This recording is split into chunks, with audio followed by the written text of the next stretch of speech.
Oi gente, tudo bem? Sou Lucas Dantas e hoje nós vamos falar dos 5 temas de história geral que você precisa saber para o Enem. Assim como em matemática eu decidi dividir um vídeo para matemática básica e um vídeo para os outros assuntos de matemática, em história também decidi separar assuntos de história geral e assuntos de história do Brasil. Quando nós vamos estudar história, é sempre importante estarmos atentos que os acontecimentos não são pontuais, eles têm antecedentes e eles têm consequências. Então, sempre quando estiver estudando, pense qual é o antecedente, qual é o contexto desse evento histórico e quais foram as consequências, o que aconteceu depois, certo? Pensando assim, fica muito mais fácil de entender o conteúdo e também conseguir interpretar melhor a questão quando você pegar uma questão mais contextualizada. No quinto lugar da nossa lista, nós temos Idade Média, a medievalidade europeia. Quais são os pontos que são mais cobrados desse assunto dentro da prova do Enem? A questão socioeconômica e cultural da época, certo? E a influência religiosa, principalmente quando se fala da Igreja Católica e da ascensão do islamismo.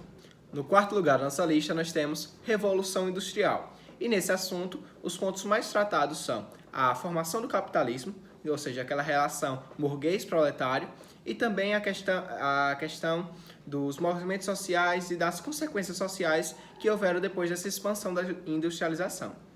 É importante também você já estar preparado para uma possível questão interdisciplinar envolvendo ou a sociologia ou a geografia, já que elas têm temas muito afins.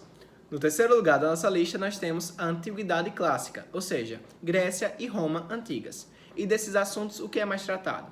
Em Grécia, se trata muito a questão da política e da democracia ateniense, certo? Fazendo aquele paralelo pensando por que existia aquela democracia, a questão da escravidão, a questão de quem era cidadão.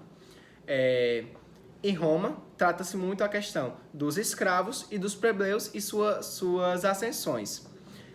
E ambas também caem muito a questão da cultura, da preservação e da permanência da cultura ao longo do tempo. No top 2 da nossa lista, nós temos imperialismo e neocolonialismo, que é o contexto que envolve a Europa do século XIX. É importante ressaltar que existia nessa época um sentimento extremamente nacionalista e que esse reerguimento da Europa estava muito baseado na exploração da África e da Ásia. Tente sempre relacionar com isso e principalmente como o imperialismo como a grande causa da Primeira Guerra Mundial. Fazendo esse paralelo, você com certeza vai acertar as questões do Enem. No primeiro lugar da nossa lista, nós temos colonialismo, mercantilismo e expansão marítima. Esse é o contexto econômico que a Europa estava passando durante o século XV e início do século XVI, principalmente quando se relaciona com Espanha e Portugal. Tente sempre pensar nesse contexto da descoberta das Américas, de novas rotas marítimas, e também da questão sempre associando com o Brasil, com a ocupação do Brasil e a vinda dos portugueses para cá. Então, gente, esse é o meu vídeo dos 5 temas de história geral que você precisa saber para o Enem. Se vocês assistiram até aqui, curtam, comentem, compartilhem. Veja também as outras playlists do canal, a playlist de como arrasar na redação e essa dos 5 temas que mais caem no Enem. Aí vocês veem de outros assuntos. E fica aí no aguardo para ver também de história do Brasil. Vejo vocês no próximo vídeo.